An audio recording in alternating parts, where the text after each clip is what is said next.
இந்த பைபிள் ஸ்டடிக்கு வந்து ஒவ்வொருத்தரையும் இயேசுவின் நாமத்தில் நான் வாழ்த்துகிறேன். ஒரு சின்ன ஒரு கோரஸ் பாடிட்டு நம்ம பைபிள் ஸ்டடிக்கு நேரா கடந்து போகலாம். ஆமென். எல்லா கண்களும் மூடுவோமா?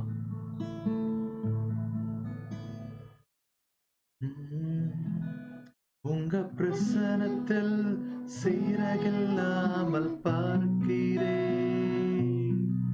உங்க சமூகத்தில் குறைவில்லாமல் வாழ்கிறேன். உங்க பிரசனத்தில் சீரகில்லாமல் பார்க்கிறேன். உங்க சமூகத்தில் குறைவில்லாமல் வாழ்கிறேன். என் தஞ்சமானீரே, என் கோட்டையானீரே, என் துருகமானீரே, என் நண்பரானீரே. என் தஞ்சமானீரே, என் கோட்டையானீரே, என் துருகமானீரே, என் நண்பரானீரே. உங்க பிரசனத்தில் சீரகில்லாமல் பார்க்கிறேன். உங்க சமூகத்தில் குறைவில்லாமல் வாழ்கிறேன். ஓ, உங்க பிரசனத்தில் சீரகில்லாமல் பார்க்கிறேன். உங்க சமூகத்தில் குறைவில்லாமல் வாழ்கிறேன். அவருடைய பிரசனத்திற்காக நாங்கள் நன்றி செலுத்துகிறோம் தகப்பனே. உங்க பிரசனம் இந்த நாளிலே எங்கள் மேல் ஆண்டவரே அபரிவிதமாய் எங்களை நிரப்பி, ஆண்டவரே ஆவியானவர் எங்களை நீர் சத்தியத்திலே நடத்துகிற எங்கள் ஆவியானவர் இந்த நாளிலே சத்தியத்தை எங்களுக்கு போதிக்க வேண்டுமாய் செபிக்கிறோம். உடைய பாதப்படில் ஒப்புக் கொடுக்கிறோம். எங்களுடைய அறிவு, எங்கள் திறமைகள், நாங்கள் கற்றுக்கொண்ட காரியங்கள் எல்லாவற்றையும் உடைய பாதப்படில் ஒப்புக் கொடுத்து செபிக்கிறோம் ராஜா. ஆண்டவரே அப்பா, உலக ஞானங்கள் எங்களுக்கு ஒரு காலத்திலும் எங்களுக்கு உதவாது என்பது நல்லா இருந்திருக்கிறோம். ஆண்டவரே இயேசுவே அப்பா, எங்களுடைய அறிவு, ஞானம், எல்லா எக்ஸ்பீரியன்ஸுடைய பாதப்படில் தாழ்த்துகிறோம். என் தேவன் நீர் இந்த நாளில் எங்களை இந்த பைபிள் ஸ்டடிக்கு நேராக நடத்த வேண்டுமா செபிக்கிறோம். ஆவியாரோட கருத்தில் ஒப்பு கொடுத்து செபிக்கிறோம். ஆண்டவரே உங்களுக்கு சென்சிட்டிவா இருக்கு, உதவி செய்யுங்க. சபை இந்த நாட்களிலே இந்த கள்ள உபதேசங்களிலே ஆண்டவரே அப்பா சிக்கி தவித்து கொண்டிருப்பதை நாங்கள் பார்க்கிறோம்.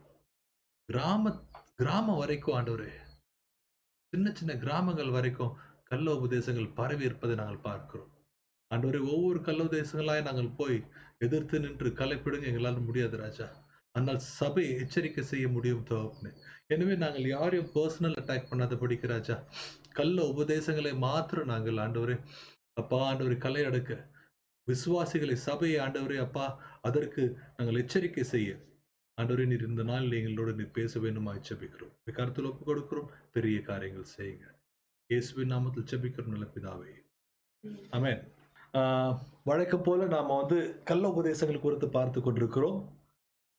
சபை, நான் ஃபர்ஸ்ட்ல சொன்ன மாதிரி சபை 2000 வருடமாக சபைக்கு வெளியிலும் உபத்திரம், சபைக்குள்ளேயும் உபத்திரம். சபைக்குள்ள உபத்திரம்னு சொன்னா அது கள்ள உபதேசத்தின் நிமித்தம். ஏன்னா ஆதி அப்போஸ்தலர் காலத்திலிருந்தே கள்ள உபதேசம் சபையை துன்புறுத்தி கொண்டிருப்பதை நாம் பார்க்கிறோம். சரிங்களா? சோ ஒரு முக்கியமான ஒரு மேஜரான கள்ள உபதேசத்தை குறித்து இந்த நாள் நான் பார்க்க போகிறேன். நம்ம டிஸ்கஸ் பண்ண போறோம். Jehovah witness. சரிங்களா? ஜெகோவா விட்னஸ்னா யாரு? யெகோவாவின் சாட்சிகள் அவர்கள். சரிங்களா? யெகோவாவின் சாட்சிகள் அழகான பேரு, யெகோவாவின் சாட்சிகள். ஆனா அது ஆக்சுவலி ஒரு கள்ள உபதேசம். அந்த கள்ள அவர்களுடைய நம்பிக்கை என்ன, அவருடைய கள்ள உபதேசங்கள் என்னன்றதை இன்னைக்கு பார்க்க போறோம். சரி, அவருடைய தோற்றம் அதெல்லாம் பார்த்துட்டு அவருடைய என்ன உபதேசங்களை அவர்கள் சொல்கிறார்கள், அதற்கு தேவ பிள்ளைகள் நாம என்ன பதில் சொல்லணும் பாருங்களா. இதுதான் இன்னைக்கு நம்ம பார்க்க போறோம். சோ ஜெகோவா விட்னஸ், இவங்களை குறித்து நம்ம என்ன அறிஞ்சிருக்கிறோம்? இவங்க வந்து பாத்தீங்கன்னா நம்மளுக்கு தெரிஞ்சது, இவங்க ஒரு திடீர்னு வீட்டை தட்டுவாங்க. வீடை தட்டிட்டு உள்ள வந்து உங்ககிட்ட கொஞ்ச நேரம் நான் பேசலாமான்னு கேட்பாங்க. நாம சரி சொல்லுங்கன்னு சொன்ன உடனே அவங்க என்ன பண்ணுவாங்க, ஒரு ட்ராக்ஸ் வச்சிருப்பாங்க. அந்த ட்ராக்ஸ் கொடுத்து அவங்க ஆண்டவரை பற்றி சொல்ல ஆரம்பிப்பாங்க. ரொம்ப நல்லா இருக்கும் கேட்கறதுக்கு. சரிங்களா? நமக்கு சந்தோஷமா இருக்கும். ஆனா நான் ஆரம்ப நாட்கள்லாம் பார்த்தீங்கன்னா, அவங்கள வீட்லலாம் உட்கார வச்சு டீ எல்லாம் குடுத்து அனுப்பிச்சிருக்கேன் நானு. எனக்கு தெரியாது. ஸோ ஆண்டவரை பற்றி சொல்ற எல்லாருமே ஆண்டவர் பிள்ளைங்க தானேன்னு சொல்லி என்ன பண்ணுவோம் நம்ம வந்து அந்த அளவுக்கு பேதைகளாக வெகுளியா இருப்போம். நம்ம இன்னசென்ட்டா இருப்போம். ஆனா அவர்கள் மெதுவாக அப்படியே இயேசு கிறிஸ்துவின் நாமத்தை பயன்படுத்தி உள்ள வந்து அவர்கள் கேட்கிற கேள்விகள் நம்மை குழப்பிவிடும். அதுதான். அவங்களுடைய வேலை என்னன்னு கேட்டீங்கன்னா, சத்தியத்தை சொல்லுவது கிடையாது. ஏன்னா, அவங்க கிட்ட சத்தியம் கிடையாது. அவங்களுடைய ஒரே நோக்கம் விசுவாசிகள தான் சந்திப்பாங்க. அவிசுவாசிகளிடத்துல அவங்களுக்கு வேலை கிடையாது. ஆண்டவர் அறியாத எத்தன கோடி மக்கள் நம்முடைய தேசத்துல உண்டு. அங்கலாம் போக மாட்டாங்க. யார் யார் விசுவாசின்னு பார்ப்பாங்க. அந்த விசுவாசிகள தேடி வருவாங்க. இன்னும் சொல்லப்போனா, இவர்கள் மாத்திரம் இல்ல, எல்லா கள்ள உபதேசங்களும், ஒன்லி கிரைஸ்ட் போன்ற அது ஒரு கள்ள உபதேசம். இந்த கள்ள உபதேசங்கள் எல்லாமே பார்த்தீங்கன்னா, கிறிஸ்தவர்களை விசுவாசிகள டார்கெட் பண்ணுவாங்க. ஆண்டவர் அறியாத மக்கள்கிட்ட போய் சுவிசேஷம் சொல்ல மாட்டாங்க. சரிங்களா? ஸோ இவங்க இந்த ஜெகோவா விட்னஸ்ன்றவங்க, அவங்க ஒவ்வொரு 2, 2 பேரா வருவாங்க. 2, 2 பேரா வந்து நம்ம வீட்டு வாசல் வரைக்கும் வந்துருவாங்க. கதவ தட்டுவாங்க. கதவ தட்டி நம்மகிட்ட கொஞ்ச நேரம் பேசலாமான்னு கேட்பாங்க. சரிங்களா? கொஞ்ச நேரம் பேசலாமான்னு கேட்பாங்க. நம்ம ஓகே என்ன சொல்லுங்கன்னு சொன்ன உடனே அப்படியே ஆண்டவர பற்றி சொல்லுவோம். நம்மளும் சந்தோஷமா கேட்டுட்டே இருப்போம். ஆனா அவர்களுடைய உபதேசங்கள் நம்மை குழப்புவதற்காக, சரிங்களா? தெளிவாக நம்மை குழப்புவதற்காக அவங்க சில கேள்விகள் கேட்பாங்க. இந்த கேள்வி என்ன பண்ணும்னா, நம்முடைய சத்தியத்தை அடிப்படையில அசைக்கிற மாரி இருக்கும். ஏன்னா, அவர்கள் கேட்கிற எல்லா கேள்வியும் பைபிள்ல இருந்து கேட்பாங்க. சோ, நான் ஏற்கனவே சொன்னேன். இந்த கள்ளோபதேசங்கள் வருவதற்கு காரணம் என்ன? ஆரம்பத்திலே பார்த்தோம். வேதத்தை தவறாக அர்த்தம் கொள்வது. சரிங்களா? பைபிள் என்ன சொல்லுதோ, அத நம்ம புரிஞ்சுக்கிட்டா போதும். வேதம் சொல்லாதது ஒன்றை நாம் அர்த்தம் கொள்ளும்போது, அது கள்ள உபதேசமாய் மாறுவதற்கு வாய்ப்பு உண்டு. ஸோ, பைபிள் எப்படி புரிஞ்சுக்கணுன்றதுக்கு கிட்டத்தட்ட 2 வாரம் நம்ம எடுத்துக்கிட்டோம். சரிங்களா? அதுல வந்து ஹெர்மெனெட்டிக்ஸ்ன்ற ஒரு டாபிக் பேசணும். எக்ஸெஜிசிஸ்ன்னு ஒரு டாபிக் பேசணும். அதாவது இன்டர்பிரேஷன் பைபிள் எப்படி அர்த்தத்தை நாம் புரிந்து கொள்வதுன்னு பார்த்தோம். ஒரிஜினலா பைபிள் என்ன சொல்ல வந்துச்சு? அப்போ அது சொன்னவர் யாரு? அத கேட்டவங்க என்ன? எந்த சூழ்நிலையில கேட்டாங்க? இதெல்லாம் ஒரு பெரிய ஸ்டடி நம்ம பண்ணி முடிச்சுட்டோம். எக்ஸ்டென்சிவா பண்ணி முடிச்சுட்டோம். சரிங்களா? உங்களுக்கு டவுட் இருந்துச்சுன்னா அத போய் பாருங்க. ஸோ இவர்கள் என்ன பண்ணுவாங்கன்னா, அந்த நம்ம சொன்ன எல்லா பிரின்சிபல்ஸையும் மீறி, அவங்க இஷ்டத்துக்கு பைபிள்ல மொழிபெயர்ப்பு செய்வாங்க. அர்த்தம் கொள்ள செய்வாங்க. சரிங்களா? ஸோ இல்லாத ஒரு அர்த்தத்தை வெளியே கொண்டு வருவதற்கு அவர்கள் எல்லா முயற்சிகளும் செய்வார்கள். ஸோ பேசிக்கா அவங்களுடைய ஒரே நோக்கம் நம்மை குழப்புவது. சரிங்களா? ஸோ இந்த ஜெகோவா விட்னஸ் உடைய ஹிஸ்டரி சரித்திரம் என்னன்னு நம்ம பார்க்க போறோம். இது பார்த்தீங்கன்னா, ஸ்டூடண்ட் மூவ்மெண்ட். பைபிள் ஸ்டூடண்ட்ன்ற ஒரு மூவ்மெண்ட். பைபிள் ஸ்டூடண்ட்ன்றது பார்த்தீங்கன்னா, ரொம்ப பழமையான மூவ்மெண்ட். இன்னைக்கு வேலூர்ல ரொம்ப ஃபேமஸா இருக்கு. பைபிள் ஸ்டூடண்ட்ன்ற மூவ்மெண்ட். அவர்கள் பார்த்தீங்கன்னா, பைபிள் பைபிள் ஸ்டூடண்ட்ன்றது ஒரு அருமையான வார்த்தை இல்ல? கேட்டோம் நம்மலாம் பயங்கிடுவோம். பைபிள் ஸ்டூடண்ட் நாங்கலாம்னா, ஐயோ! ரொம்ப சந்தோஷம்ப்பா. நாங்களும் பைபிள் ஸ்டூடண்ட் தான் நம்ம சொல்லுவோம். ஸோ பைபிள் ஸ்டூடண்ட்ன்றது பார்த்தீங்கன்னா, இப்போ வந்த வார்த்தை இல்ல. ரொம்ப பழமையான ஒரு ஒரு வார்த்தை. பைபிள் ஸ்டூடண்ட்ன்ற ஒரு மூவ்மெண்ட். அந்த மூவ்மெண்ட்ட ஆரம்பிச்சவர் வந்து பார்த்தீங்கன்னா, சார்ல்ஸ் டேஸ் ரசல். சரிங்களா? ஸோ இந்த மனுஷன் பைபிள் ஸ்டூடண்ட்ன்ற ஒரு மூவ்மெண்ட் ஆரம்பிக்கிறாரு. இதே மனுஷன் என்ன பண்றாருன்னா, அந்த மூவ்மெண்ட்லருந்து ஒரு பிரிவா வெளியே வந்து, அவர் வந்து ஜெகோவா விட்னஸ்ன்னு ஆரம்பிக்கிறாரு. சரிங்களா? ஒரு நண்பர்களோட சேர்ந்து ஒரு டீமா அவர் ஆரம்பிக்கிறாரு. Bible student. அந்த பைபிள் ஸ்டூடண்ட்லருந்து வெளிய வந்தது தான் Jehovah witness. So Bible student வெளிய வந்துட்டு, அ அதுக்கு வந்து அ அ அ 1870ல வெளிய வராங்க. வெளிய வந்த உடனே அவங்களுக்குன்னு தனி பேர் வேணும்னு சூஸ் பண்றாங்க. ஸோ ஏசாயா 43ஆம் அதிகாரம் வசனம் 10லருந்து 12 வசனத்த படிக்கும்போது பார்த்தீங்கன்னா, அதுலருந்து தான் என்ன பண்றாங்க அவங்க அந்த அ அ யெகோவாவின் சாட்சிகள்ன்ற நாமத்தை சூஸ் பண்றாங்க. படிக்கலாமா? நானே அவரென்று நீங்கள் உணர்ந்து என்னை அறிந்து விசுவாசிக்கும்படிக்கு நீங்களும் நான் தெரிந்து கொண்ட என் தாசனும் எனக்கு சாட்சிகளாயிருக்கிறீர்கள். ஸோ சாட்சிகளா இருக்கிறீர்கள். அந்த சாட்சிகளா இருக்கிறீர்கள்ன்ற வார்த்தையை பயன்படுத்தி தான் இந்த பைபிள் ஸ்டூடண்ட்ன்ற சாரி இந்த ஜெகோவா விட்னஸ்ன்ற ஒரு பேர் வந்துச்சு. சரிங்களா? ஆரம்பம்லாம் ரொம்ப நல்லா இருக்க மாரி தான் இருக்கு. சரிங்களா? ஆனா அவருடைய கொள்கைகள், அவருடைய நம்பிக்கை தான் ரொம்ப தவறா இருக்கு. ஆரம்ப நாட்கள்ல இவர்களுக்கு வந்து அம் வாட்ச் டவர் சொசைட்டின்னு சொல்லுவாங்க. வாட்ச் டவர் சொசைட்டின்னா, இந்த மனுஷன் இந்த ரசல்ன்ற மனுஷன் தான் என்ன பண்ணாரு, ஒரு வாட்ச் டவர்ன்னு ஒரு மேகசின் வெளியிட்டார். ரொம்ப ஃபேமஸான ஒரு மேகசின். எனவே இந்த மேகசின வந்து அவங்களுடைய மக்களுக்குள்ள சர்க்குலேட் பண்ணி, அதன் மூலியமா வெளியில நெறைய பேருக்கு அவங்க சுவிசேஷம் சொல்ல ஆரம்பிச்சாங்க. அவங்களோட ஸ்டைல்ல. சரிங்களா? ஸோ அதனால இந்த சொசைட்டி பேரு, இந்த மதத்தை சார்ந்தவர்கள் பேர் வந்து வாட்ச் டவர் சொசைட்டின்னு அந்த காலத்துல பேர் இருந்துச்சு. அதுக்கப்புறம் ஜெகோவா விட்னஸ் என்று அவர்கள் அழைக்கப்பட ஆரம்பிச்சுட்டாங்க. சரிங்களா? ஆ இவர்களுடைய சபை இப்படிதான் இருக்கும். கிங்டம் ஹால்ன்னு சொல்லுவாங்க. நமக்கு எல்லா இடத்துலயும் இருக்கு. இந்த கிங்டம் ஹால் உங்களுக்கு நீங்க எந்த இடத்துல போனாலும் நீங்க பார்க்கலாம். எல்லா சின்ன ஊர்ல இருந்து எல்லா ஊர்லயும் உங்களுக்கு எல்லா பட்டணத்திலயும் உங்களுக்கு கிங்டம் ஹால் இருக்கும். சரிங்களா? அவங்க சர்ச்சுக்கு வந்து பார்த்தீங்கன்னா இப்படித்தான் இருக்கும். பெருசா சிலுவைலாம் இருக்காது. ஆம், சர்ச்ன்ற பேர் இருக்காது. கிங்டம் ஹால்ன்னு சொல்லுவாங்க. சரிங்களா? நெறைய இடத்துல ஜெகோவா விட்னஸ் இருக்காது. வெறும் கிங்டம் ஹால் மட்டும் தான் போட்டிருப்பாங்க. சரிங்களா? ஸோ கிங்டம் ஹால் அது அவங்களுடைய சர்ச். அவங்க பயன்படுத்துற பைபிள் பார்த்தீங்கன்னா, நியூ வேர்ல்ட் டிரான்ஸ்லேஷன் சொல்லி ஒரு புதிய டிரான்ஸ்லேஷன். சரிங்களா? ஸோ இதுக்கு முன்பாக அவர்கள் பயன்படுத்திக் கொண்டிருந்தது கிங் ஜேம்ஸ் வெர்ஷன் தான் பயன்படுத்திட்டு இருந்தாங்க. சரிங்களா? கிங் ஜேம்ஸ் வெர்ஷன் அவங்க பயன்படுத்திட்டு இருந்தாங்க. ஆனா பைபிள்ல பார்த்தீங்கன்னா, அவங்களுடைய அவங்களுடைய நம்பிக்கை மற்ற கிறிஸ்தவர்களுடைய நம்பிக்கைக்கு ரொம்ப முரண்பா இருக்கும். இப்போ கிறிஸ்தவ சபைகள்ல பார்த்தீங்கன்னா, நெறைய பிரிவு இருக்கு. அது நம்ம எல்லாருக்குமே தெரியும். இல்லைங்களா? Brethren, Lutheran, Methodist, CNI, CSI, Pentecostal, um ட நெறைய ஏகப்பட்டது இருக்கு. சரிங்களா? அசெம்பிளிஸ் ஆஃப் காட் இது மாரி நெறைய பிரிவுகள் இருக்கு. ஸோ இந்த பிரிவுகளுக்குள்ள சில வித்தியாசங்கள் இருக்கலாம். ஆனா அடிப்படை சத்தியத்துல எந்த வித்தியாசமும் இருக்காது. பேசிக்கா நம்ம நம்புறோம் இல்லையா? ஸோ நம்மளுடைய விசுவாச பிரமாணம்னு சொல்லுவாங்க. பேசிக் விசுவாசத்துல வந்து நாம எந்த சந்தேகமும் நம்ம யாருக்குமே இருக்காது. அப்போஸ்டல்ஸ் கிரீட்ன்னு இங்கிலீஷ்ல சொல்லுவாங்க. அதுல அந்த நம்பிக்கையில எந்த வித்தியாசமும் இருக்கு. நம்ம யாரை விசுவாசிக்கிறோம்? பிதாவாகிய தேவனை விசுவாசிக்கிறோம். குமாரனாகிய கிறிஸ்துவை விசுவாசிக்கிறோம். பரிசுத்த ஆவியானவரை விசுவாசிக்கிறோம். ஸோ இதெல்லாம் பேசிக்கான சில நம்பிக்கைகள்.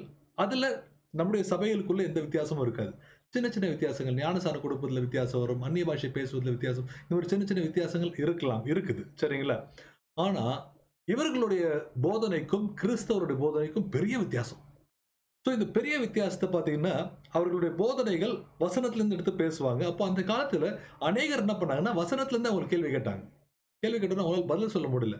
ஸோ அப்ப என்ன பண்ணாங்க, சரி நமக்குன்னு ஒரு பைபிள் இருந்தா, நம்ம இஷ்டத்துக்கு என்ன பண்ணிக்கலாம், நமக்கு ஏத்த மாரி இந்த பைபிள்ல மொழிபெயர்ப்பு பண்ணிக்கலாம், டிரான்ஸ்லேட் பண்ணிக்கலாம்னு சொல்லிட்டு, இது இவர்களால எழுதப்பட்ட ஒரு பைபிள், இவர்களுக்காக எழுதப்பட்ட ஒரு Bible. New World Translation of Holy ஸ்கிரிப்சர்ன்னு இருக்கு. நியூ வேர்ல்ட் டிரான்ஸ்லேஷன்ன்றது ஜெகோவா விட்னஸ் மக்கள் தங்களுக்காக, தங்களால எழுதப்பட்ட ஒரு பைபிள். ஏன் இந்த பைபிள் எழுதுனாங்கன்னா, நாம கேட்கிற கேள்விகளுக்கு அவங்க அந்த பைபிள்ல இருந்து பதில் சொல்ல முடியும். சரிங்களா? நான் நெறைய பேர் டைரக்ட்டா உட்கார்ந்து பேசியிருக்கேன் நானு.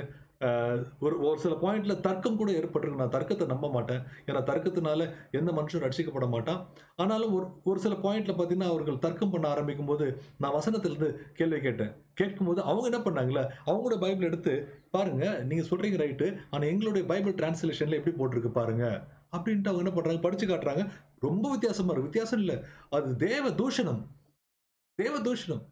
ஆதியிலே வார்த்தை இருந்தது. அந்த வார்த்தை தேவனோடு இருந்தது. அந்த வார்த்தை தேவனா இருந்ததுன்றது எல்லா பைபிள்லயும் என்ன இருக்கு?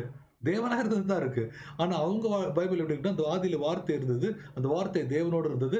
ஆனால் அந்த வார்த்தை தேவனாக இல்லை. தேவனுக்கு கீழ இருந்ததுன்னு போட்டிருக்கு. தேவனாக இல்லை. தேவனுக்கு கீழ இருந்தது. அவர்கள் இயேசு கிறிஸ்துவை பிதாவுக்கு சமமானவர் என்று ஏற்றுக்கொள்ள மாட்டார்கள். பிதாவுக்கு கீழ. பிதாவால் படைக்கப்பட்டவர் தான் இயேசு கிறிஸ்து. ஸோ இப்படிப்பட்ட சில முரணான போதனைகளை கொண்ட குரூப் தான் யெகோவா விட்னஸ். எனவே அவர்களுக்கு வசதியாக இந்த இந்த அ நியூ வேர்ல்ட் டிரான்ஸ்லேஷன் என்கிற பைபிளை அவர்கள் எழுதி பயன்படுத்த ஆரம்பிச்சாங்க. சரிங்களா? ஸோ இன்னைக்கு நம்ம என்ன பார்க்க போறோம்னா, அவர்களுடைய கொள்கைகள், அவர்களுடைய நம்பிக்கைகள். சரிங்களா? என்ன நம்பிக்கை? அவர்களுடைய உபதேசங்கள். ஸோ இன்னைக்கு தயவுசெய்து கொஞ்சம் எல்லாருமே நல்லா கவனிங்க. இன்னைக்கு என்னால முடிஞ்ச வரைக்கும் நான் என்ன பண்ணியிருக்கேன், அவளுடைய உபதேசங்கள் எடுத்திருக்கேன். இது இல்லாமல் இன்னும் நெறைய உபதேசங்கள் அ நம்முடைய நம்பிக்கைக்கு முரணான புற அ அ அ மாற்று கருத்துடைய உபதேசங்கள் நெறைய வச்சிருக்கிறாங்க. ஸோ பேசிக்கா இருக்கிற சில உபதேசங்கள் உங்களுக்கு நான் எடுத்து குடுத்திருக்கேன் நானு. இதுல எக்ஸ்ட்ரா எதா இருந்துச்சு, நான் சொல்லாத எக்ஸ்ட்ரா இருந்துச்சுன்னா நீங்க கமெண்ட்ல போடலாம். மேபி ஃபியூச்சர்ல தேவைப்பட்டா இன்னொரு வீடியோ கூட நம்ம அத பத்தி பண்ணலாம். இல்ல வீடியோ பண்ணணும்னு அவசியம் கிடையாது. அத படிக்கிறவங்களுக்கு அது யூஸ்ஃபுல்லா இருக்கும். சரிங்களா? நான் எல்லாத்தையும் எடுத்தேன்னு என்னால சொல்ல முடியாது. முடிஞ்ச அளவுக்கு நான் எடுத்திருக்கேன் நானு. சரிங்களா? 1 ஹவர்ல எவ்வளவு கவர் பண்ண முடியுமோ அவ்வளவு தான் நம்ம எடுத்திருக்கோம். சரிங்களா? ரைட். ஸோ முதல்ல அவர்களுடைய கள்ள உபதேசம். முதல் கள்ள உபதேசம் என்ன? முதல் கள்ள உபதேசம் என்னன்னு பார்த்தீங்கன்னா, கடவுளுக்கு ஒரே பெயர் மட்டும் தான் உள்ளது. இதுதான் முதல் கள்ள உபதேசம். சரிங்களா? கடவுளுக்கு என்ன பேர் இருக்கு? ஒரே ஒரு பேர் தான் இருக்கு. ஒரே ஒரு பேர் மட்டும் தான் இருக்கு. அந்த பேர் என்னது? ஜெஹோவா. ஸோ ஜெஹோவான்னு சொல்லுவாங்க. யாவேன்னு சொல்லுவாங்க. சரிங்களா? யாவே, ஜெஹோவா. ஸோ எகோவா, ஜெஹோவா, யாவே இதுதான் கடவுளுக்கு சொல்லப்பட்டிருக்க ஒரே பெயர்ன்னு சொல்லுவாங்க அவங்க. சரிங்களா? ஏன் இத சொல்ல வராங்கன்னா, இயேசு கிறிஸ்துன்னு சொல்ற அந்த பேரை மட்டுப்படுத்துவதற்காக இந்த ஜெகோவான்ற பேர் என்ன பண்ணுவாங்க, ரொம்ப தூக்கி பிடிப்பாங்க. சரிங்களா? ஜெகோவான்ற பேரு ஒரு அருமையான ஒரு பேரு. அது நம்முடைய தேவனுடைய நாமம். அதுல எந்த சந்தேகமும் இல்ல. சரிங்களா? அவருடைய குமாரனாகிய இயேசு கிறிஸ்துவுக்கு இயேசுன்னு பேரு. யெஷுவான்னு பேரு. சரிங்களா? பிதாவாகிய தேவனுக்கு என்ன மதிப்பு உண்டோ நம்முடைய நம்முடைய இருதயத்துல அதே மதிப்பு குமாரனாகிய கிறிஸ்துவுக்கும் உண்டு. பரிசுத்த ஆவியானவருக்கும் உண்டு. காரணம் நாம நம்புகிறது திரியேக தேவனை, பிதா, குமாரன், பரிசுத்த ஆவியாகிய தேவனை நாம் நம்புகிறோம். மூவரும் ஒருவர். சரிங்களா? இது நீங்க புரிஞ்சுக்கிறது கொஞ்சம் கஷ்டம். சரிங்களா? நான் உங்களுக்கு எக்ஸ்பிளைன் பண்ண பார்க்கிறேன். திருத்துவத்தை குறித்து நம்ம தனியா ஒரு நாள் பேசுவோம். ஏன்னா அது பெரிய டாபிக். சரிங்களா? இப்ப அதுக்குள்ள போக வேண்டாம். இவர்கள் என்ன சொல்ல வராங்கன்னா, கடவுளுக்கு ஒரே பேர் தான் இருக்கு. ஜெகோவா. ஜெகோவா தவிர வேற எந்த பேரும் நீங்க யூஸ் பண்ணக்கூடாது கடவுளுக்கு. சோ கடவுளுக்கு ஜெகோவான்ற ஒரே ஒரு பேர் மட்டும் தான் இருக்கு. அது இவங்களுடைய முதல் கள்ளோபதேசம். ஏன் கள்ளோபதேசம்னு சொல்றேன்னா, ஆண்டவருக்கு அது நெறைய பேர் இருக்கு. சொல்லப்போனா, ஆதியிலே தேவன் வானத்தை பூமியை படைத்தார். தேவன்ற வார்த்தையை எபிரேயர் மொழியில பார்த்தீங்கன்னா, எலோஹிம்னு இருக்கு. சரிங்களா? எலோஹிம் பிதாவுக்கு கொடுக்கப்பட்ட ஒரு நாமம். எல் ஷடாய் பிதாவுக்கு கொடுக்கப்பட்ட நாமம். அ ஜீசஸ் ஆண்டவராகிய இயேசு கிறிஸ்துவுக்கு கொடுக்கப்பட்ட நாமம். பிதாவுக்கே அப்பான்னு கூப்பிடுறோம். ஒரு அப்பான்னு கூப்பிடுறோம். சரிங்களா? சோ பிதாவுக்கு பார்த்தீங்கன்னா, பைபிள்ல எகோவா ஷாலோம், எகோவா நிசி அவருடைய கேரக்டர்ஸ் எல்லாம் அவருடைய நாமமா மாறுது. சரிங்களா? அவருடைய குணாதிசயங்கள் அவருடைய நாமமாய் மாறுது.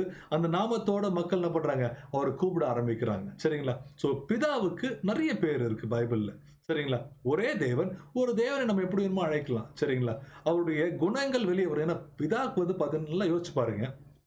பிதா கடவுள்.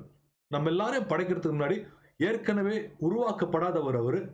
பிதா, குமாரன், குமாரனாகிய இயேசு கிறிஸ்து, பரிசுத்த ஆவியானவர். இவங்க 3 பேருக்குமே தோற்றம் கிடையாது. ஆரம்பம் கிடையாது. இவர்கள் உருவாக்கப்படவில்லை. காரணம் இவர்கள் மூவரும் ஒரு கடவுள். சரிங்களா? இது திருத்துவம். இவர்களுக்கு இந்த பேர்ல என்ன பிரச்சனைன்னா, பிதாவுக்கு எங்கேயாவது போய் ரேஷன் கார்டுல போய் ஏதாவது போட்டு பேர எழுதி ரிஜிஸ்டர் பண்ணணுமா? இல்ல. அவர் கடவுள். அப்போ கடவுளுக்கு என்ன பேரு? மோசே கேட்கிறார். அந்த முற்சிலையை பார்த்து கேட்கிறார். உங்களுடைய பேர் என்ன? நான் என்னன்னு போய் சொல்லுவேன். ஏன்னா நம்ம ஊர்ல பார்த்தீங்கன்னா, ஏகப்பட்ட பேர் இருக்கு கடவுளுக்கு. எல்லாம் நம்ம நம்ம ஊர்ல எடுத்துக்கோமே. இந்தியாவுல எத்தன பேரு கடவுளுக்கு. பாட்டு பாடுறாங்க. எத்தனையோ லைனா அந்த அம்மா, இந்த அம்மா, அந்த அம்மா நெறைய பாட்டு பாடுறாங்க. நெறைய தமிழ் தெய்வமா இருக்கலாம், இல்ல வடநாட்டு தெய்வங்களா இருக்கு. நெறைய பேர் இருக்கு. சரிங்களா? சோ கடவுளுக்கு என்ன பேருன்றது எல்லாருக்குமே ஒரு டவுட். இப்போ எகிப்துக்கு போகும்போது, எகிப்துல நெறைய கடவுளோட பேர் இருந்துச்சு. சரிங்களா? கிட்டத்தட்ட அவர்களுடைய 10 வாதைகளுக்கு வந்துச்சு எகிப்துல. அந்த 10 வாதைகளும் 10 கடவுள் அவர்களுக்கு. சரிங்களா? அந்த கடவுளை கொண்டு ஆண்டவர் என்ன பண்ணாரு? வாதையாய் மாற்றி அவர்களை தண்டித்தார். சோ நெறைய கடவுள், அந்த நெறைய கடவுளுக்கு பேர் இருக்கு. இப்ப மோசே போய் அங்க போய் நிக்கும்போது கேட்பாங்கல்ல, "எப்பா நீ வந்திருக்கிற புதுசா ஒரு கடவுள் கூட்டு வந்திருக்கிற. அந்த கடவுளுக்கு என்னய்யா பேருன்னு?" கேட்பாங்கல்ல. சோ அதனால மோசே என்ன பண்றாரு? "ஆண்டவரே உங்களுக்கு என்ன பேருங்க ஆண்டவரே?" யோசிச்சு பாருங்க. ஆண்டவர் கடவுள். அவருக்கு எதுக்கு பேரு? யார் கூப்பிட போறா? அதான் அவர் ரொம்ப அழகா சொல்றாரு, "நான் இருக்கிறவராகவே இருக்கிறேன்." அப்போ கடவுளுக்கு பேர் இருக்கான்னா இருக்கு. அவருடைய குணங்கள வைத்து நம்ம என்ன பண்றோம்? அவருடைய கேரக்டர்ஸ வச்சு அவருக்கு பேர நம்ம எடுக்கிறோம். சரிங்களா? ஜெகோவான்றது அவருடைய நாமம். எகோவா, யாவே என்பது அவருடைய நாமம். எகோவா நிசி என்பது அவருடைய அவருடைய கேரக்டர். எல்ஷடாய் என்பதும் அவருடைய நாமம். எலோஹிம் என்பது அவருடைய நாமம். அவர் அப்பான்னு கூப்பிடலாம். அவர் அம்மான்னு கூப்பிடலாம். புரிஞ்சுக்கிட்டீங்களா?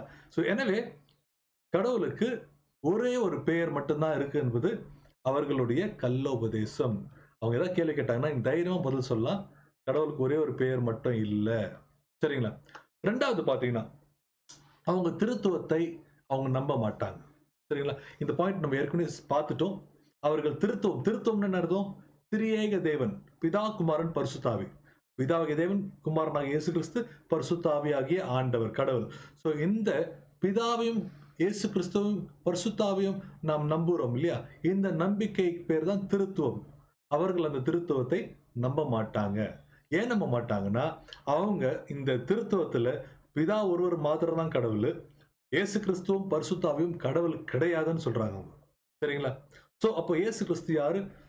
பரிசுத்த ஆவி யாருன்னு நம்ம பார்க்க போறோம். சரிங்களா? சோ அவர்களுடைய நம்பிக்கை 2வது நம்பிக்கை, அவர்கள் திருத்துவத்தை நம்ப மாட்டாங்க. திருத்துவத்தில் நம்பிக்கை இல்லாதவர்கள் அவர்கள். சரிங்களா? 3வது பாயிண்ட் என்னன்னு பார்க்க போறோம். இந்த திருத்துவத்தை நம்ம ஒரு சின்ன எக்ஸ்பிளைன் பண்ணிடுறேன். நம்முடைய நம்பிக்கையில் நமக்கு தெரியும், தேவன் காட் நடுவில் இருக்கிறாரு. God is father, God is the son, God is the holy spirit.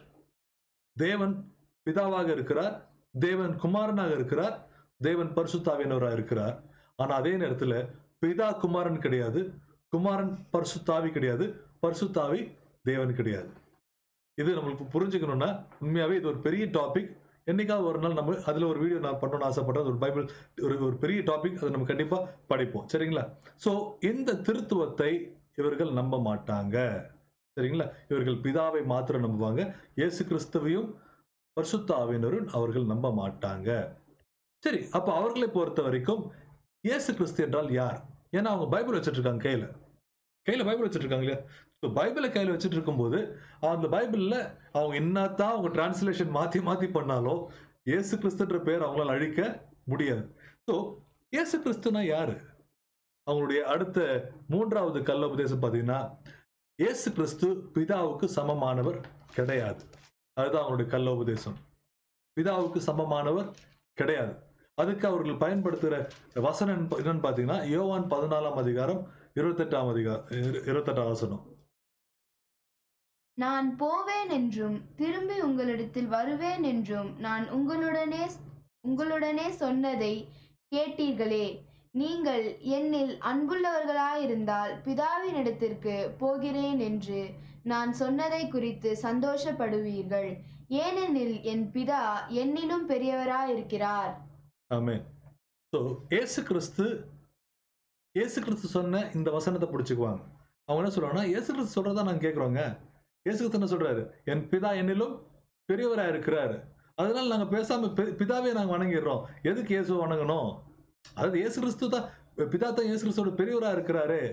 நல்லா புரிஞ்சுக்கணும். திருத்துவம் என்பது ஒரு பெரிய டாபிக். அந்த டாபிக் உங்களுக்கு ஈஸியா புரியுற மாதிரி சொல்றேன் பாருங்க. பிதா குமாரன் என்பது உறவு. இயேசு கிறிஸ்து தன்னை பிதாவுக்கு ஒப்பு கொடுக்கிறார். பிதாவுக்கு சமமாக இருப்பதை கொள்ளை பொருளாக எண்ணாமல் தன்னை தாழ்த்துகிறார். இது இயேசு கிறிஸ்துவின் தாழ்மையை குறிக்கிறது. சரிங்களா? நான் உனக்கு ஈக்குவல் சொல்லி நின்று போராடுகிறவர்கள் நம்முடைய தேவன் கிடையாது. சரிங்களா? சில கலாச்சாரத்துல சில புராணங்கள் நாம் பார்க்கிறோம், கடவுளுக்குள்ள சண்டை வந்துடும். இங்க நம்முடைய கடவுளுக்குள்ள பிதாக்குமான் பரிசுத்தாவிக்குள்ள சட்டை வராது. ஏன்னா மூவரும் ஒரே தேவனா இருக்கிறார்கள். அவர்கள் மூன்று விதமாக நமக்கு வெளிப்படுகிறார்கள். ஆனா 3 வேற வேற பர்சனாலிட்டிஸ், 3 வெவ்வேறு கேரக்டர். பரிசுத்த ஆவியானவர், இயேசு கிறிஸ்து, பிதாவாகிய தேவன், 3 வெவ்வேறு பர்சனாலிட்டி. சரிங்களா? சோ இவங்க என்ன சொல்ல வராங்கன்னா, இந்த வசனத்தை பிடிச்சுக்கிறாங்க. பிதா என்னிலும் பெரியவரா இருக்கிறாருன்னு இயேசு கிறிஸ்து சொல்றாரு. எனவே நாங்க என்ன பண்றோம்? நாங்க பிதாவே வணங்கிக்கிறோம், எங்களுக்கு இயேசு கிறிஸ்து வேணாம். இதுதான் எங்களுடைய பாயிண்ட். சரிங்களா? அடுத்தது இவங்க என்ன சொல்றாங்க? இவங்களுடைய நம்பிக்கை என்ன தெரியுங்களா? இயேசு கிறிஸ்து தான் மிகாவேல் தேவதூதன்.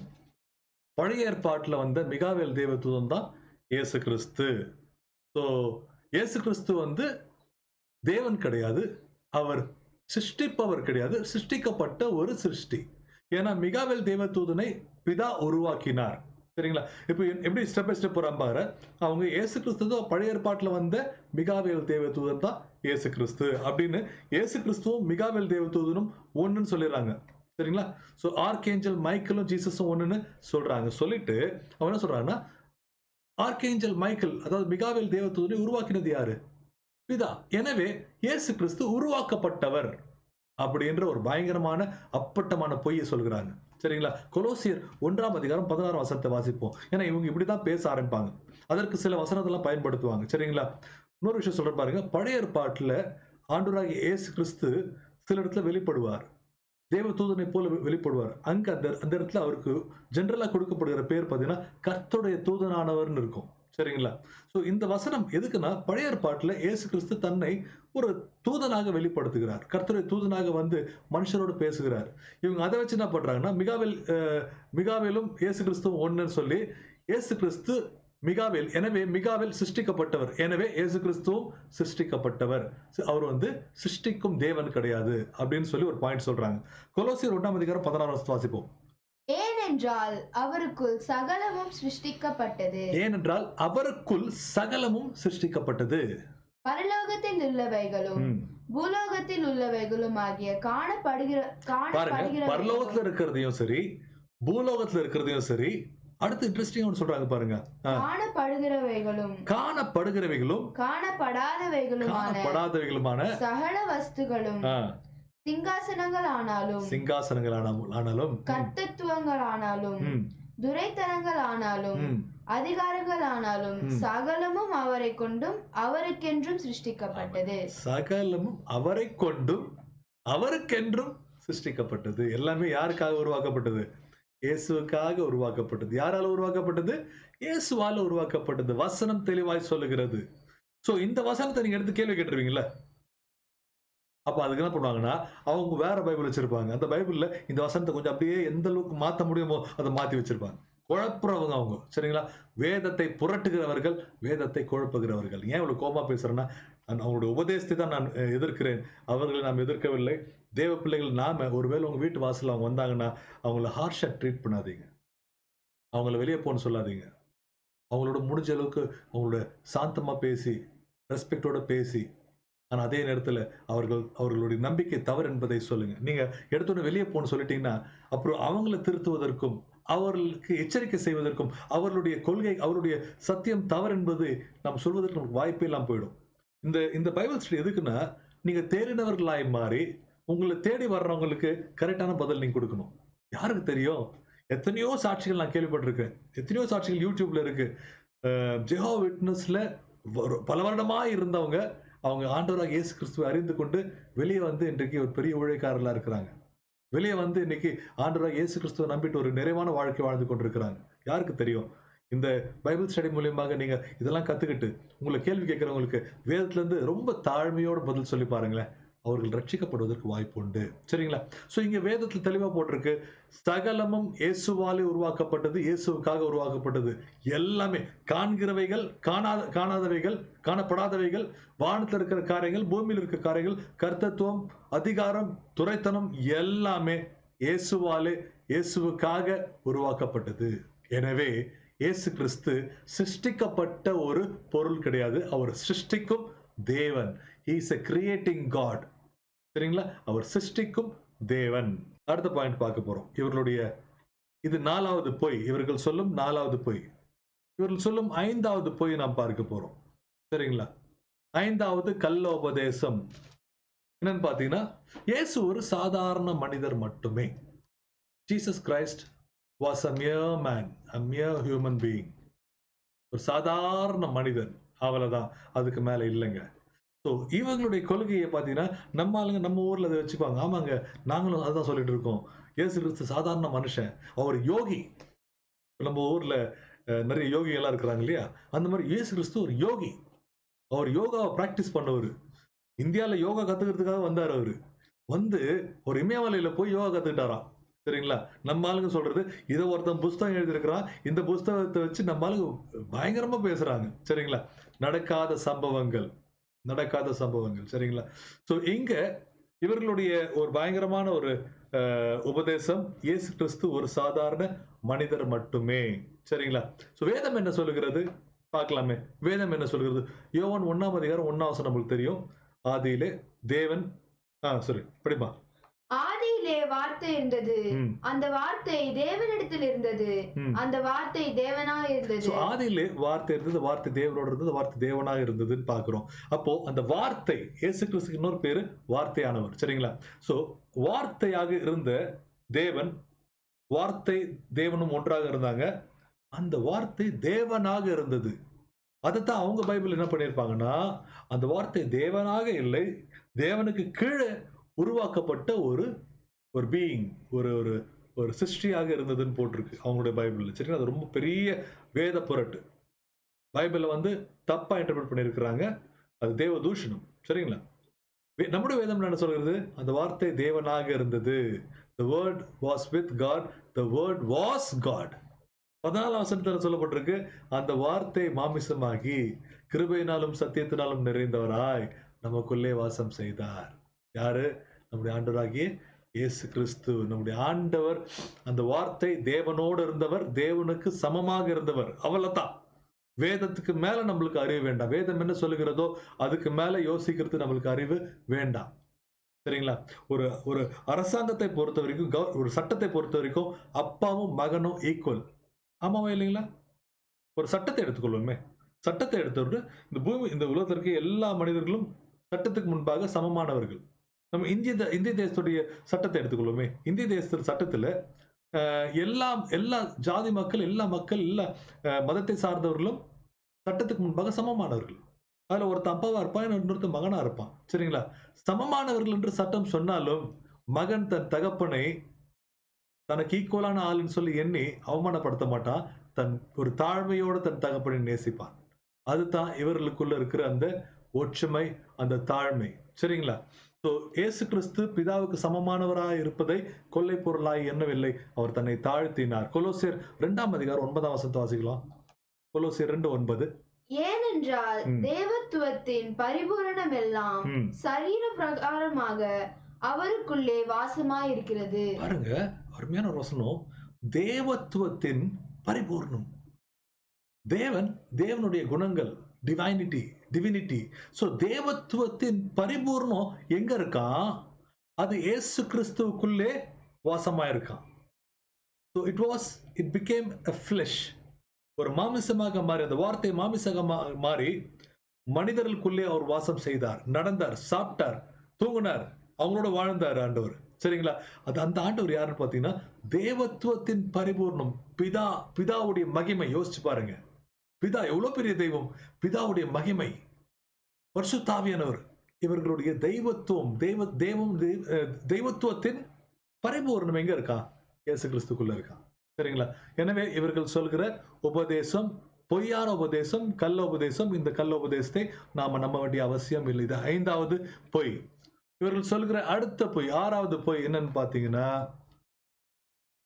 இயேசு கிறிஸ்து ஆவிக்குரிய உயிர்த்தெழுதலில் பங்கெடுத்தார், அவருடைய மாமிசம் உயிர்த்தெழவில்லை. இது ஒரு பயங்கரமான ஒரு பொய். Jesus resurrection was spiritual and not physical. சரிங்களா? இயேசு கிறிஸ்து மாம்சத்துல உயிர்த்தெழவில்லை, அவர் ஆவியிலே உயிர்த்தெழுந்தார் அப்படின்னு ஒரு அடுத்த போதனை, இவர்களுடைய போதனை கள்ள போதனை. ஏன் கள்ள போதனைன்னா, இயேசு கிறிஸ்து எப்படியெல்லாம் மட்டுப்படுத்தணுமோ அப்படியெல்லாம் மட்டுப்படுத்துவதற்காக அவர்கள் போட்ட கோட்பாடுகள் தான் இது, அவர்களுடைய கள்ள உபதேசங்கள். என்ன சொல்றாங்கன்னா, இயேசு கிறிஸ்து மாம்சத்துல உயிர்த்தெழலங்க, அவர் ஆவியிலே உயிர்த்தெழுந்தார். சரிங்களா? அப்போ அவர் ஆவியில உயிர்த்தெழுந்தார், மாம்சம் என்ன ஆச்சு? மாமிசம் இருந்திருக்கணுமே. கல்லறை உடைச்சு உள்ள போனா, கல்ல புரட்டிட்டு உள்ள போகும்போது உள்ள மாமிசம் இருந்திருக்கணுமே. மாமிசம் இல்ல. சரிங்களா? அவர் மாம்சத்துல உயிர்த்தெழுந்தார். அவருடைய மாம்சமான சரீரத்துல அந்த சரீரம் ஆவிக்குரிய சரீரமாய் மாறி உயிர்த்தெழுந்தார். ஏன் தெரியுமா சொல்றேன்? அவருடைய ரெசரக்ஷன் பிசிக்கலா இருந்ததுனால தான் லூக்கா 24ஆம் அதிகாரம் 30ஆம் வசனத்துல பாக்குறோம். அவர் என்ன பண்றாரு? போய் சாப்பிடுறாரு, தன் சீஷர்களோட சேர்ந்து உட்கார்ந்து சாப்பிடுறாரு. ஒரு ஆவிக்குரிய சரீரம் சாப்பிட முடியாது. சரிங்களா? இயேசு கிறிஸ்து சாப்பிடுறதுக்கு அவருக்கு என்ன இருந்துச்சு? உடம்பு இருந்துச்சு. சரிங்களா? Physical resurrection. அது மாத்திரம் இல்ல, மத்தேயு 28ஆம் அதிகாரம் 9ஆம் வசனம் படிச்சு பாருங்க. அவர்கள் அவருடைய சீஷர்களுக்கு அறிவிக்க போகிற போது இயேசு தாமே அவர்களுக்கு எதிர்பட்டு வாழ்க என்றார். அவர்கள் கிட்ட வந்து அவர் பாதங்களை தழுவி அவரை பணிந்து கொண்டார்கள். ஆமென். என்ன பண்ணாங்களா? அவருடைய பாதங்களை தழுவி அவரை பணிந்து கொண்டார்கள். தொட்டாங்க, கட்டி பிடிச்சாங்க. சரிங்களா? நம்மால் ஒருத்தர் தொட்டு கூட பார்த்தாரு. யாரு? தோமா. விரல விட்டு பாருனார் ஆண்டவர். சரிங்களா? சோ ஆண்டவரை தொட முடிஞ்சது, கட்டி பிடிக்க முடிஞ்சது, அவருடைய கால்களை தழுவ முடிஞ்சது. அவரும் என்ன பண்ணாரு? சீஷர்களோட உட்கார்ந்து சாப்பிட்டார் மாத்திரம் இல்லைங்க, 40 நாட்கள் அவருடைய உயிர்த்தெழுதலுக்கு பின்பாக 40 நாட்கள் இந்த பூமியில அவர்களோடு இருந்து வாழ்ந்து அவர் கடைசியில் என்ன பண்ணாரு? பரலோகத்துக்கு எடுத்துக்கொள்ளப்பட்டார். சரிங்களா? சோ எனவே இது அவர்கள் சொல்கிற இன்னொரு பொய். அந்த பொய்யை வசனத்துல இருந்து நம்மளால பதில் சொல்ல முடியும். இயேசு கிறிஸ்து வெறும் ஆவியில மாத்திரம் உயிர்த்தெழலங்க, மாம்சத்திலும் அவர் உயிர்த்தெழுந்தார். இதுதான் உண்மை. சரிங்களா? அடுத்து பார்க்க போறோம் இவர்களுடைய அடுத்த கள்ள உபதேசம் என்ன. இந்த கள்ள உபதேசம் பரிசுத்த ஆவியானவர் குறித்து ஒரு கள்ள உபதேசம். சரிங்களா? இது இவர்களுடைய 8வது கள்ள உபதேசம். நிறைய இருக்கு, நம்பர் சொல்ல வேண்டாம். சோ 8வது அடுத்த கள்ள உபதேசம் பாத்தீங்கன்னா, Holy Spirit is not equal to God. He is impersonal force. அதாவது பரிசுத்த ஆவியானவர் தேவனுக்கு சமமானவர் கிடையாது. இவங்க எப்படி இயேசு கிறிஸ்து தேவனுக்கு சமமானவர் கிடையாதுன்னு சொன்னாங்களோ, அதே போலதான் பரிசுத்த ஆவியும் தேவனுக்கு சமமானவர் கிடையாதுன்னு சொல்றாங்க. சரிங்களா? சோ இவங்க சொல்ற ஒரு பாயிண்ட் பாருங்க. பரிசுத்த ஆவியினர் தேவனுக்கு சமமானவர் கிடையாது. ரெண்டாவது, பரிசுத்த ஆவியினர் ஒரு ஃபோர்ஸ், ஒரு ஒரு ஒரு ஆற்றல், ஒரு விசை. சரிங்களா? மூணாவது, இம்பர்சனல். இம்பர்சனல்னா அவர் ஒரு நபர் கிடையாது. ஒரு நபர் இல்ல. ஒரு நபரை பார்த்து அவரு இவருன்னு சொல்லுவோம். சரிங்களா? ஆனா ஒரு பொருளை பார்த்து என்ன சொல்லுவோம் நம்ம? அது இதுன்னு சொல்லுவோம். சரிங்களா? ஒரு திங், ஒரு பொருளுக்கு வந்து நம்ம அவரு இவருன்ற பேர் வைக்க மாட்டோம். வாங்க உட்காருங்கன்னு சொல்ல மாட்டோம். சரிங்களா? ஒரு பொருளை பார்த்தா அதுன்னு சொல்லுவோம். அதே ஒரு நபரை பார்த்தா அவருன்னு சொல்லுவோம், அவங்கன்னு சொல்லுவோம். சரிங்களா? சோ பரிசுத்த ஆவியானவரே அவர்கள் என்ன சொல்றாங்கன்னா, நபர் கிடையாது, அது இதுன்னு தான் சொல்லுவாங்க. ஏன்னா பரிசுத்த ஆவியானவர் ஒரு ஃபோர்ஸ். அவங்கள பொறுத்த வரைக்கும் பரிசுத்த ஆவியானவர் ஒரு ஒரு விசை, ஒரு ஃபோர்ஸ், ஒரு ஒரு எனர்ஜி, ஒரு பவர், அவ்வளவுதான். ஒரு பவருக்கு வந்து இப்போ எலக்ட்ரிசிட்டி பவர், எலக்ட்ரிசிட்டிக்கு நம்ம வந்து அவர் இவருன்னு சொல்லுவோமா? சொல்ல மாட்டோம் இல்லையா? அப்போ அவங்க என்ன சொல்றாங்கன்னா, எப்படி எலக்ட்ரிசிட்டி ஒரு பவரோ அதே போலதான் பரிசுத்தாவியும் ஒரு பவர், பிதாவுடைய பவர். ஸோ இந்த பவருக்கு வந்து ஒரு தனி ஆளுமை கிடையாது, பர்சனாலிட்டி கிடையாது. ஸோ அந்த பவருக்கு என்ன கிடையாது? ஆளுமை கிடையாது, பர்சனாலிட்டி கிடையாது. எனவே பரிசுத்தாவின்னு ஒரு நபர் கிடையாது. அடுத்தது என்ன சொல்லுவாருன்னா, பரிசுத்தாவின் பிதாவுக்கு சமமானவர் கிடையாது. சரிங்களா? ஒரு ஒரு விசைன்னு சொல்றாங்களே, அதோடு நிக்காம என்ன சொல்ல போனா, பிதாவுடைய ஆவியானவர் பிதாவுடைய விரலுக்கு ஒப்பிடுகிறார்கள். பிதாவுடைய மூக்கிலிருந்து வருகிற மூச்சு காத்துக்கு ஒப்பிடுகிறார்கள். சரிங்களா? இன்னும் யாத்திராபம் 15ஆம் அதிகாரம் 8ஆம் வசனத்தை வாசிக்கலாமா? உமது நாசியின் சுவாசத்தினால் ஜலம் குவிந்து நின்றது, வெள்ளம் குவியலாக நிமிர்ந்து நின்றது, ஆழமான ஜலம் நடுக்கடலிலே உறைந்து போயிற்று. 10ஆம் வசனம் வாசிக்கலாம். உம்முடைய காற்றை வீச பண்ணினீர், கடல் அவர்களை மூடிக்கொண்டது. பாருங்க, இந்த நாசியின் சுவாசத்துல இருந்து வந்த காத்து இல்லையா, அது ஆவியானவர் சொல்லுவாங்க. சரிங்களா? சோ பிதாவுடைய மூக்குல இருந்து வெளியே வந்த காத்து தான் ஆவியானவர். மூக்குல இருந்து வெளியில வர்ற காத்துக்கு என்ன இருக்காது? ஒரு ஒரு ஆளுமை இருக்காது, ஒரு ஆள் தத்துவம் இருக்காது. அவங்கள ஒரு அவங்க அவர் இவருன்னு சொல்ல மாட்டோம். என்ன சொல்றாங்கன்னா, இவங்க பிரசங்கமே அப்படித்தான் இருக்கும். பயங்கரமா பிரசங்கம் பண்ணுவாங்க. பிதாவுடைய மூக்குல இருந்து நாசியின் சுவாசத்தினாலே அவர் வந்து செங்கடலை பிளந்தார். செங்கடலை பிளந்தது யாரு? பரிசுத்த ஆவி. அப்படி சொல்லிட்டு என்ன சொல்ல வராங்கன்னா, பரிசுத்த ஆவியானவர் ஒரு தேவன் கிடையாது, அவர் ஒரு ஆள் கிடையாது, நபர் கிடையாது, இது ஒரு பொருள். தேவனுடைய பிதாவுடைய மூக்குல இருந்து வெளியில வந்து ஒரு காத்து, அவ்வளவுதான். சரிங்களா? சோ இப்படி என்ன பண்றாங்கன்னா, அந்த ஆளுமையை பரிசுத்த ஆவியானவர்கிட்ட இருந்து அவங்க எடுத்துடுறாங்க. அடுத்தது இதெல்லாம் அவர்கள் பயன்படுத்துற வசனங்கள்.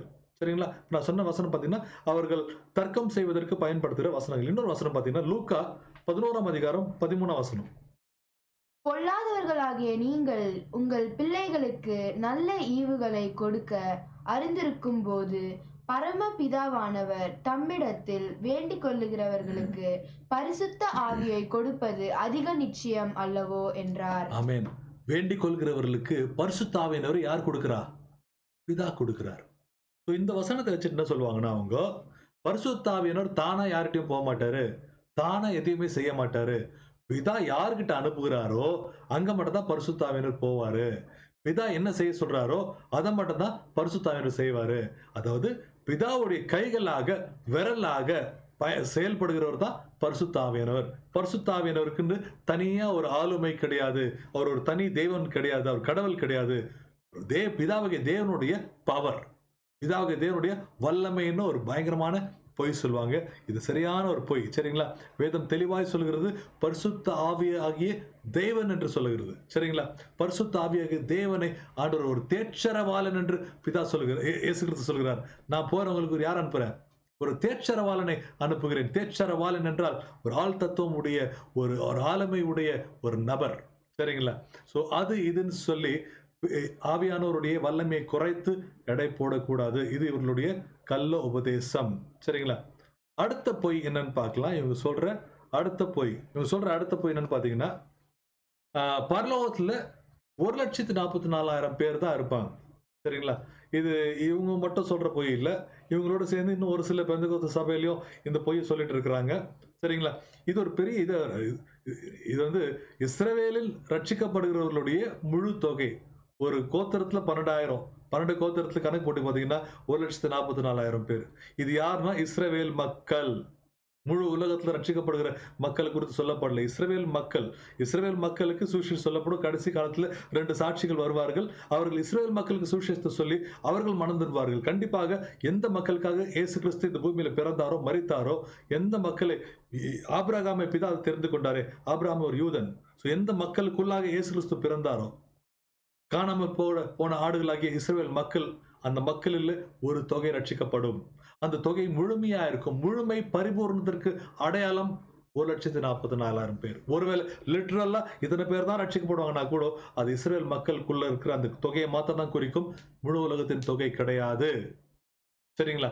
சோ இவர்களுடைய விசுவாசம், இவருடைய இன்னொரு பொய் என்னன்னு பாத்தீங்கன்னா, தெளிவா கவனிங்க. அவங்க என்ன சொல்ல வராங்கன்னா, ரட்சிக்கப்பட்டு ஆண்டவரை ஏற்றுக்கொண்டு மரிக்கிற எல்லாருமே பாத்தீங்கன்னா எல்லாரும் பரலோகத்துக்கு போக மாட்டாங்க.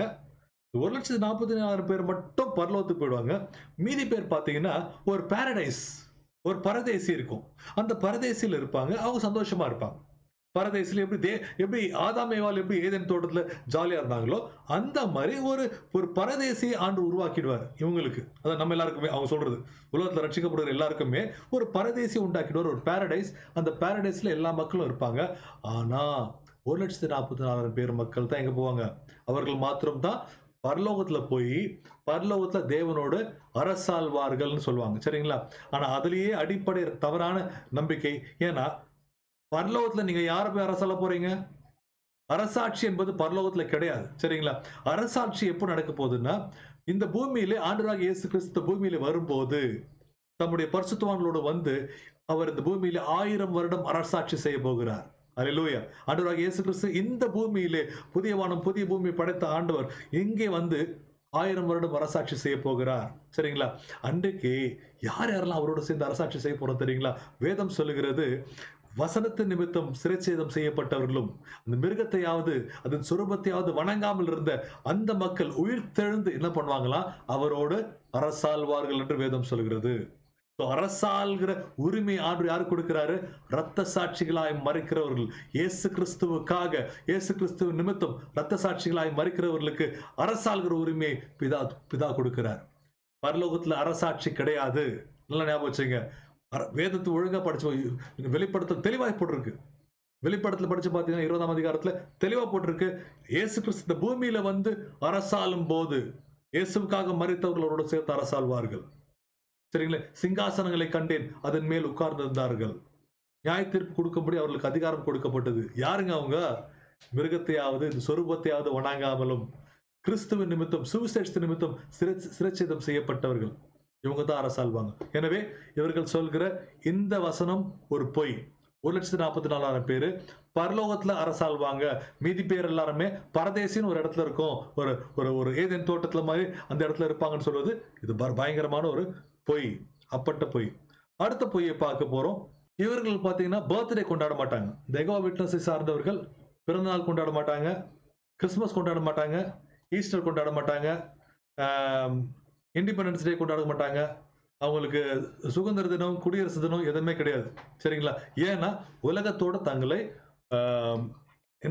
என்னது ஈடுபடுத்திக் கொள்ள மாட்டாங்களாம். அவங்க உலகத்துல இருந்து பிரிஞ்சிருப்பாங்களாம்.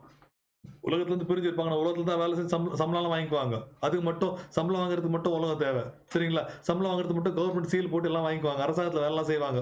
சரிங்களா? எனக்கு தெரிஞ்ச ஒருத்தர் ரயில்வேல வேலை செஞ்சுட்டு இருந்தார். அவர் கூட தான் வாலி வயசுல சண்டை போட்டு வந்தேன். நான் தர்க்கம் செய்தேன். சோ இவர்கள் அரசாங்கத்தை மதிக்க மாட்டாங்க. அவர்கள் குடியரசு தினம், சுதந்திர தினத்தை கொண்டாட மாட்டாங்க. பிறந்த நாளை கொண்டாட மாட்டாங்க. கேட்டா நம்ம உலகத்தார் இல்லைன்னு ஒரே வார்த்தையில முடிச்சிருவாங்க. கிறிஸ்துமஸ், ஈஸ்டர் கொண்டாட மாட்டாங்க. ஏன்னா அது இயேசு கிறிஸ்துவ மையப்படுத்தின ஒரு பண்டிகை. ஏன்னா அவங்க இயேசு கிறிஸ்துவ மதிக்கிறது இல்லை. சரிங்களா? இது இவர்களுடைய அடுத்த உபதேசம். இதை செய்யக்கூடாதுன்றது ஒரு பயங்கரமான உபதேசம். சரிங்களா? அடுத்தது அவங்க வேற என்ன செய்ய மாட்டாங்க? அவங்க என்ன செய்ய மாட்டாங்கன்னா அரசாங்கத்துல இன்வால்வ் ஆக மாட்டாங்க. அவங்க ஆர்மியில சேர மாட்டாங்க. ஆர்மியில சேரக்கூடாது, ராணுவத்தில் சேரக்கூடாது. சரிங்களா? ராணுவம் உலகம் அவங்கள பொறுத்த வரைக்கும். ஆனா ராணுவ வீரர்கள் ரத்தத்தை கொடுத்து உயிரை கொடுத்து இவங்களை காப்பாற்றணும். ஆனா இவங்க என்ன பண்ண மாட்டாங்க? ராணுவத்தை மதிக்க மாட்டாங்க. இயேசு கிறிஸ்துவின் தேவனுடைய நாமத்தை தூஷணப்படுத்துகிறவர். ஏன்னா இவங்க எல்லாம் கையில பைபிள் வச்சிட்டு இருக்காங்க. இவங்களை உலகம் எப்படி நம்ம பாக்குது? கிறிஸ்தவன் தான் அவங்க பேர் இருக்கும். அவங்களுடைய சர்டிஃபிகேட்லாம் எடுத்து போய் பாருங்க, கிறிஸ்தவன் இருக்கும், கிறிஸ்டியன்ஸ்னு இருக்கும். உலகம் அவங்களை கிறிஸ்தவங்கள தான் பார்க்கும். கிறிஸ்டியன் பேரா வச்சுட்டு இருப்பாங்க, பைபிள் இருக்க பேரா வச்சுட்டு இருப்பாங்க, டேவிட்னு வச்சுட்டு இருப்பாங்க, பீட்டர்னு வச்சுட்டு இருப்பாங்க. ஆனா அரசாங்கத்தை மதிக்க மாட்டாங்க, ஓட்டு போட மாட்டாங்க. ஓட்டு போட மாட்டாங்க, அரசியல்ல ஈடுபட மாட்டாங்க. காரணம், இது உலகம் அவங்கள பொறுத்த வரைக்கும். அடுத்தது ஒரு வேடிக்கையான ஒரு விஷயம் என்னன்னு பாத்தீங்கன்னா, இவர்கள் இரத்த தானம் செய்ய மாட்டார்கள். சரிங்களா? இரத்த தானம் செய்வது ஒரு பெரிய குற்றம். சமீப நாட்கள்ல ரஷ்யால வந்து பாத்தீங்கன்னா, ரீசெண்டா ஜெஹோவா விட்னஸ்ன்ற அந்த குரூப்பே பேன் பண்ணாங்க. ஏன் பேன் பண்ணாங்கன்னா, ஜெஹோவா விட்னஸ் மக்கள் என்ன பண்ண ஆரம்பிச்சாங்கன்னா, ஒவ்வொரு ஹாஸ்பிட்டல்ஸா போய் அங்க இருக்கிற அந்த ட்ரீட்மெண்ட்ட வந்து டிஸ்டர்ப் பண்ண ஆரம்பிச்சாங்க. ட்ரீட்மெண்ட் குடுக்குற இடத்துல போய் அங்க டாக்டர்ஸ், நர்ஸ்கிட்ட சண்டை போட ஆரம்பிச்சாங்க. ஒருவேளை அ பேஷண்ட்ஸ் வந்து ஜெகோவா விட்னஸா இருந்துட்டாங்கன்னா, உள்ள போயிடுவாங்க. உள்ள போயிட்டு ரத்தம் ஏத்தக்கூடாது, ரத்தம் ஏத்தக்கூடாது. ரத்தத்துல வந்து உயிர் இருக்கு. ரத்தத்த சாப்பிடக்கூடாது. ரத்தத்த வந்து நம்முடைய ஆரோக்கியத்திற்காக இன்னொருத்தருடைய ரத்தத்த பயன்படுத்தக்கூடாது. அதுக்கு சில வசனத்தெல்லாம் எடுத்து வச்சு என்ன சொல்லுவாங்க? ஒரு மனுஷனோட ரத்தத்தை இன்னொரு மனுஷன் உடம்புல ஏத்தக்கூடாது. இது யெகோவா விட்னஸ் மக்களுடைய அடுத்த கள்ள உபதேசம். இதனால என்ன இருக்குன்னா, நெறைய இடத்துல நெறைய பேர் செத்து போயிருக்கிறாங்க. நெறைய பேர் நெறைய ஹாஸ்பிட்டல்ஸ்ல பார்த்தீங்கன்னா, பிரச்சனையாயி ரஷ்யால சமீப நாட்கள்ல அவர்கள் பேன் பண்ணப்பட்டார்கள். யெகோவா விட்னஸ் என்கின்ற இயக்கம் தடை செய்யப்பட்டது. இவர்கள் யார் என்பதை நாம் புரிந்திருக்கிறோம். இவருடைய உபதேசம் என்ன என்பதை நாம் புரிந்து கொண்டோம். சரிங்களா? சோ உங்களுக்கு இதுல ஏதாவது டவுட் இருந்துச்சுன்னா, நீங்க எனக்கு கமெண்ட்ல எழுதலாம். இல்ல நான் சொல்லாத ஏதாவது நீங்க நல்ல விஷயங்கள் இருந்துச்சுன்னா, அதையும் நீங்க எழுதிட்டீங்கன்னா, நானும் தெரிஞ்சுக்குவேன். மற்றவங்களும் தெரிஞ்சுக்குவாங்க. சோ இவைகள் எல்லாம் கள்ள உபதேசத்தின் பல பிரிவுகள். பைபிள் ஸ்டூடெண்ட்ன்னு ஆரம்பிச்சு, இன்னைக்கு அதுலேருந்து பிரிஞ்சு, இதுல பிரிஞ்சு கடைசியா ஜெகோவா விட்னஸ்ன்ற ஒரு பேரோட வந்து அவங்க இருக்கிறாங்க. இவர்களை நீங்க சந்திக்கும்போது, எடுத்த உடனே ஹார்ஷா பேசாதீங்க. ஏன்னா நான் பார்த்திருக்கிறேன். நானே கூட ஆண்டவராகிய இயேசு கிறிஸ்துவை அறிந்த உடனே, நான் அவங்க வந்து கிறிஸ்தவம் நம்பிட்டேன். வசனத்த படிச்சு, பைபிள் படிச்ச அப்புறம், நான் அவங்கள எதிர்க்க ஆரம்பிச்சேன். இன்னைக்கு ஆண்டவர் கொடுத்த முதிர்ச்சியில் நான் பேசுறேன். எதிர்க்கக் கூடாது நாம. அவருடைய கொள்கையை எதிர்க்கணும். அவங்கள டிஸ்ரெஸ்பெக்ட் பண்ணக்கூடாது. சரிங்களா? ஆனா முடிஞ்ச அளவுக்கு அவங்களுக்கு எக்ஸ்பிளைன் பண்ணுங்க. கற்றுக் கொடுங்க. அவங்க என்ன பண்ணுவாங்க தெரியுமா? இந்த மாரி சந்தேகம் என்கின்ற விதையை விதைப்பாங்க. உதாரணத்துக்கு அந்த வசனத்தை எடுத்துக்குமே. இயேசு கிறிஸ்து சொல்றார், பிதா என்னை விட பெரியவரா இருக்கிறார். ஃபாதர் இஸ் கிரேட்டர் தென் ஐ அப்படின்றார். அந்த வசனத்தை பிடிச்சுக்குவாங்க. இதுக்கு என்ன சொல்றீங்க? அப்படின்னுவாங்க. நம்ம ஆளுங்க, ஆமாங்க. பைபிள்ல தான் போட்டிருக்குன்னு, எடு பைபிள் எடுன்ட்டு தமிழ்ல படிச்சு பார்ப்பாங்க, ஹிந்தியில படிச்சு பார்ப்பாங்க, இங்கிலீஷ்ல படிச்சு பார்ப்பாங்க. எல்லாத்துலயும் அப்படிதான் இருக்கும். இப்படி போட்டிருக்கு. ஆமாங்க. அப்ப நீங்க சொல்றது கரெக்ட்டா? அப்போ இயேசு கும்பிடக்கூடாதா? எனக்கு இயேசு ரொம்ப பிடிக்குமே. அவங்க சொல்லுவாங்க, இல்லங்க. இயேசுவ கும்பிடக்கூடாது. பிதாவ தான் கும்பிடணும். ஆனா என்ன அழகா வேதம் சொல்லுகிறது தெரியுமா? பிதா, குமாரன், பரிசுத்த ஆவியாகிய தேவன் ஒரே தேவன். மூவராக நம்மகிட்ட வெளிப்படுறாங்க. மூவருக்கும் தனித்தனி குணாதிசயங்கள் உண்டு. மூவருக்கும் தனித்தனி விருப்பங்கள் உண்டு. ஏன்னா இயேசு கிறிஸ்து தெளிவா கெத்செமனே தோட்டத்தில் சொல்றாரு, என் சித்தம் அல்ல, உம் சித்தம் ஆண்டவரே.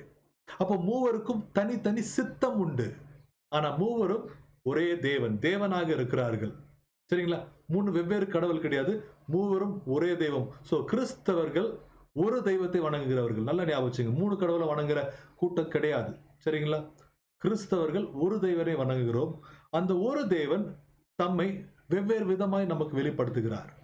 பிதா இயேசு கிறிஸ்துவாக நம்மிடத்தில் வெளிப்படுகிறார். இயேசு கிறிஸ்து பிதா பரிசுத்த ஆவியானவராக நம்மிடத்தில் வெளிப்படுகிறார். ஒவ்வொருத்தருக்கும் ஒரு கேரக்டர் உண்டு. ஒவ்வொருத்தருக்கும் ஒரு குணாதிசயங்கள் உண்டு. பிதா அன்பான தெய்வம். இயேசு கிறிஸ்து நம்முடைய பாவங்களை மன்னித்தார்.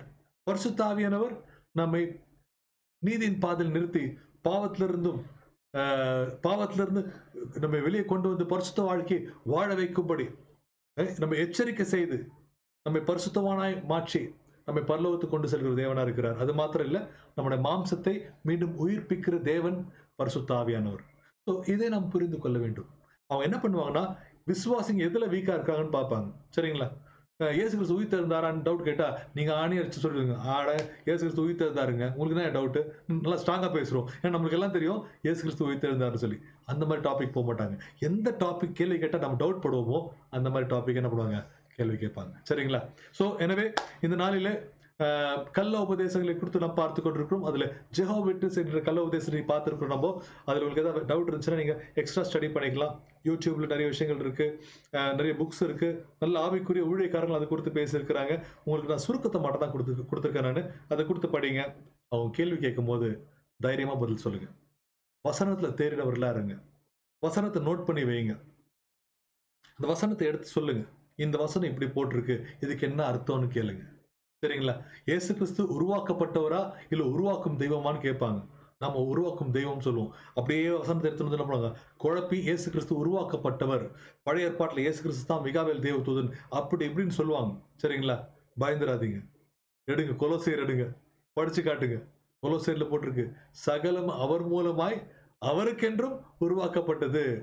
எல்லாமே வானத்துல இருக்கிற காரியங்கள், பூமியில இருக்கிற காரியங்கள் எல்லாமே இயேசு கிறிஸ்து தான் படைச்சார்ன்னு போட்டு பாருங்க. படிங்க, சொல்லுங்க, கற்றுக் கொடுங்க. ஒருவேளை அவர்கள் கண்கள் திறக்க வாய்ப்புண்டு. அவர்கள் ரட்சிக்கப்பட வாய்ப்புண்டு. சரிங்களா? எனவே மீண்டும் அடுத்த வாரம் இன்னொரு வேறொரு உபதேசத்தோடு நாம் சந்திப்போம். வேறொரு கள்ள உபதேசத்தோடு சந்திப்போம். நம்முடைய இந்த சீரிஸ் பார்த்தீங்கன்னா, கள்ள உபதேசங்களை நாம் அறிந்து கொண்டு அதற்கு எப்படி பதில் சொல்லணும்னு நம்ம கத்துக்கிட்டு இருக்கிறோம். கர்த்தர் உங்களை ஆசீர்வதிப்பாராக. God bless you. நம்ம ஜெபம் பண்ணலாமா? ஸ்தோத்திரம் ஆண்டவரே, துதிக்கிறோம் தகப்பனே. இந்த அருமையான நேரத்தில் உடைய பாதத்தில் எங்களை தாழ்த்துகிறோம். ஆண்டவரே, நாங்கள் கற்றுக்கொண்ட காரியங்கள் ராஜா ஆண்டவரே, அப்பா எங்களுடைய அறிவை வளர்ப்பதற்கு பயன்படாதபடிக்கு ஆண்டவரே இயேசுவே அநேகர் நாங்கள் எச்சரிக்கை செய்வோம். இந்த கள்ள உபதேசங்களை எதிர்த்து நிற்போம். ஒருவேளை ராஜா அவர்களுக்கு சொல்லிக் கொடுக்க வேண்டிய விதத்தில் சொல்லிக் கொடுத்து அவர்களையும் ரட்சிப்புக்குள்ளாய் நடத்த, அவர்களையும் சத்தியத்தில் நடத்த என் தேவன் எங்களுக்கு கிருபை தர வேண்டுமாய் ஜெபிக்கிறோம். ஆண்டவரே, உங்களுடைய பாதப்படியில் தாழ்த்துகிறோம். ஆண்டவரே, இன்னும் எங்களுக்கு கற்றுக் கொடுங்க. இன்னும் எங்கள் தேசத்துல அநேக கள்ள உபதேசங்கள் இருக்கு. ஆண்டவரே அப்பா, அநேக நாடுகளிலிருந்து கள்ள உபதேசங்கள் இந்திய தேசத்துக்குள்ளாய் இறக்குமதி செய்யப்படுகிறது. ஆண்டவரே, இந்த கள்ள உபதேசங்கள் கிராமங்கள் தோறும் போய் சேர்ந்துருச்சு ராஜா. ஏசப்பா, இப்படிப்பட்ட கள்ள உபதேசங்கள் நாங்கள் ஆண்டவரே அடையாளம் கண்டுபிடித்து அதை நாங்கள் பிடுங்கி எடுக்க கிருபை தாங்க. இந்த கருத்தில் ஒப்புக் கொடுக்கிறோம். அதற்கு தேவையான கிருபைகளை தாங்க. இயேசுவின் விலையேறப்பட்ட நாமத்தில் ஜெபிக்கிறோம் எங்கள் ஜீவன் நல்ல பிதாவே. ஆமென், ஆமென், ஆமென். So God bless you. கர்த்தர் உங்களை ஆசீர்வதிப்பாராக. Praise the Lord.